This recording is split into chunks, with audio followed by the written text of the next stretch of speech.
नमस्कार दोस्तों, competitive zone creating the future के यूट्यूब चैनल में आपका एक बार फिर से स्वागत है। मैं संजीत कुमार आज के इस वीडियो में क्लास 10th से पॉलिटिकल साइंस का लेसन दूसरा और तीसरा दोनों का इसमें ऑब्जेक्टिव क्वेश्चन VVI जो ऑब्जेक्टिव क्वेश्चन है दोनों का सम्मिलित है ना, जातीय लैंगिक एवं सांप्रदायिक विभेद। इस लेसन से इससे ज़्यादा ऑब्जेक्टिव आपके एग्ज़ाम में नहीं पूछा जाएगा, तो सभी यूजर्स जो एग्ज़ाम देने वाले हैं वो इस वीडियो को रट लें ताकि एक भी क्वेश्चन एग्ज़ाम हॉल से ना छूटे। आइए लेसन को शुरू करते हैं। पहला प्रश्न है कि समाज में लैंगिक विभाजन का क्या अर्थ होता है। तो समाज में लैंगिक विभाजन का सही अर्थ होता है स्त्री एवं पुरुषों के बीच जैविक अंतर, है ना। स्त्री एवं पुरुषों के बीच जैविक अंतर को ही लैंगिक विभाजन या लैंगिक विभेद कहते हैं। दूसरा प्रश्न है सांप्रदायिकता का सही अर्थ क्या होता है। तो सांप्रदायिकता का सही अर्थ होता है अपने धर्म को सभी धर्मों से श्रेष्ठ मानना। ऑप्शन नंबर डी, ठीक है। तीसरा प्रश्न है कि भारत में महिलाओं के लिए आरक्षण की व्यवस्था निम्न में किस संस्था में किया गया है। तो इसका सही जवाब होगा पंचायती राज में, क्योंकि यहाँ पे महिलाओं को 50% आरक्षण है। चौथा प्रश्न है किन्होंने कहा है कि एक आदमी अपना सब कुछ छोड़ सकता है परंतु वह जाति व्यवस्था में अपने विश्वास की तिलांजलि नहीं दे सकता है। तो यह जगजीवन राम का कहना था। किनका कहना था? तो जगजीवन राम का कहना था, ठीक है। पांचवा प्रश्न है किन्होंने कहा है कि जाति विहीन राजनीति की कल्पना वास्तविकता पर पर्दा डालने के समान है। तो रजनी कोठारी का यह कहना था, है ना। उन्होंने कहा कि जाति विहीन राजनीति की कल्पना वास्तविकता पर पर्दा डालने के समान है, ठीक है।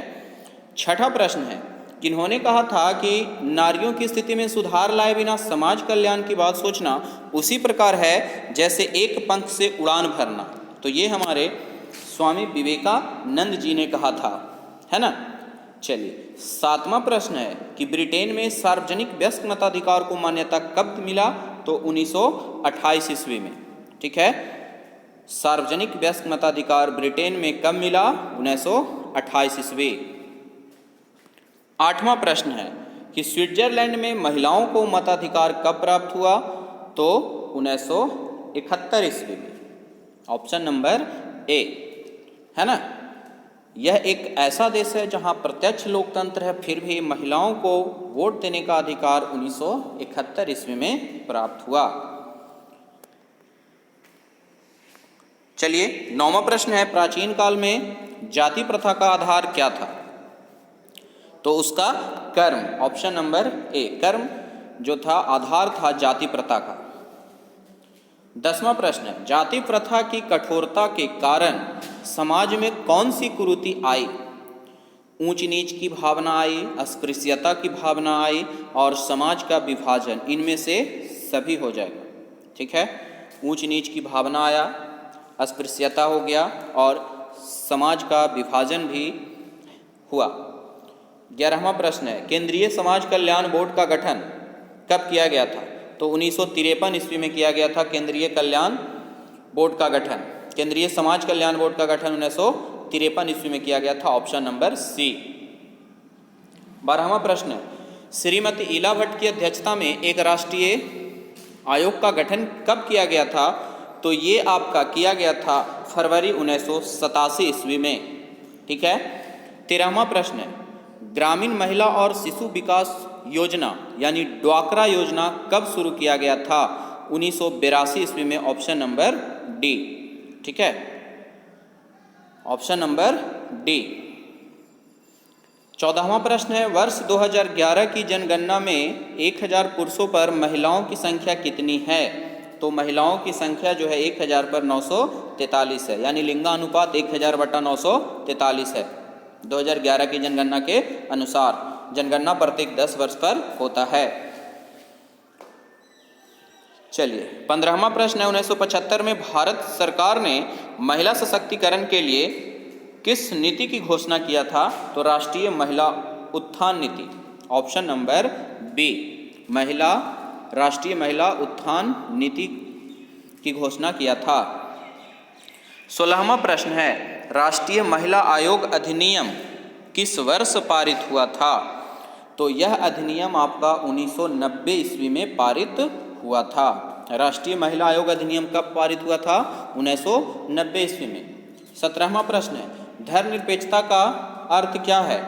तो इसका सही जवाब जो होगा वो होगा कि सभी धर्मों के प्रति समभाव का दृष्टिकोण रखना, है ना। यानी धर्मनिरपेक्षता का सही अर्थ होता है कि उस राज्य का कोई अपना राज धर्म नहीं होता, यानी किसी भी विशेष धर्म को मान्यता नहीं दिया जाता है, ऐसे राज्य को धर्मनिरपेक्ष राज्य कहा जाता है। वहाँ पे सभी व्यक्तियों को अपनी इच्छा के अनुसार धर्म मानने का अधिकार एवं उसका प्रचार प्रसार करने का अधिकार प्राप्त होता है। 18वां प्रश्न है, 25 मार्च 1931 ईस्वी को कानपुर के सांप्रदायिक दंगे को शांत कराने के प्रयास में कौन शहीद हो गए थे? तो सही जवाब होगा बी, गणेश शंकर विद्यार्थी।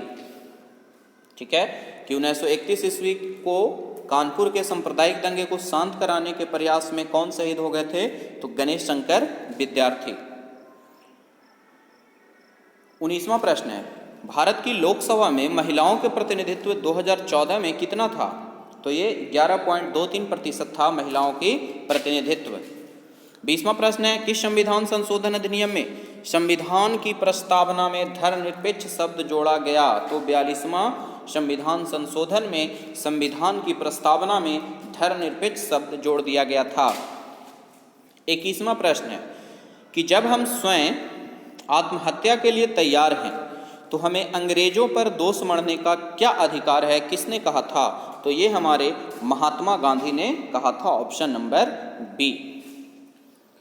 22वां, हम न हिंदू हैं और न मुसलमान, मातृभूमि का कल्याण ही हमारा धर्म है, यह कथन किनका था?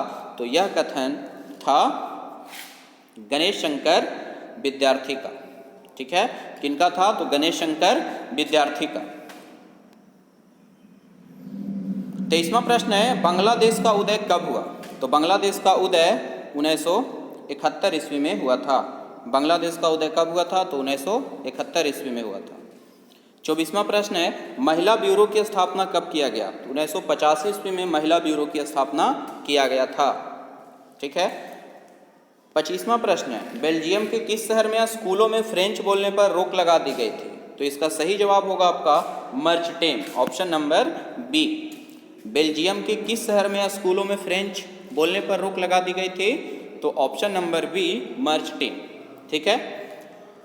26वां प्रश्न है कि भारत में सत्ता के वितरण के उद्देश्य से कितनी सूचियां बनाई गई है? तो 3 सूचियां बनाई गई है। ठीक है, कौन कौन? तो संघ सूची, समवर्ती सूची और राज्य सूची। 27वां प्रश्न है, भारत में नागरिक भागीदारी के प्रश्न का समाधान किस सिद्धांत के आधार पर किया गया है? तो अवसर की समानता। ठीक है, ऑप्शन नंबर सी। भारत में नागरिक भागीदारी के प्रश्न का समाधान किस सिद्धांत के आधार पर किया गया है? तो ऑप्शन नंबर सी, अवसर की समानता। और प्रश्न संख्या 28, बेल्जियम में मुख्यतः कितने भाषा बोले जाते हैं? तो 3 भाषा बोले जाते हैं। ठीक है, फ्रेंच, डच और जर्मन भाषा यहाँ पे बोला जाता है। ठीक है, तो चलिए दोस्तों, यह लेसन यहीं समाप्त होता है और आशा करता हूँ यह वीडियो आपको अच्छा लगा होगा।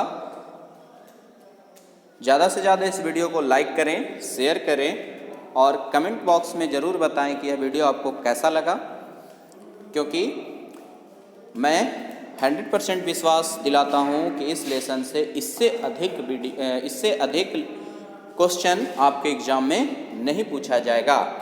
ठीक है, competitive zone creating the future के यूट्यूब चैनल से जुड़े रहने के लिए धन्यवाद।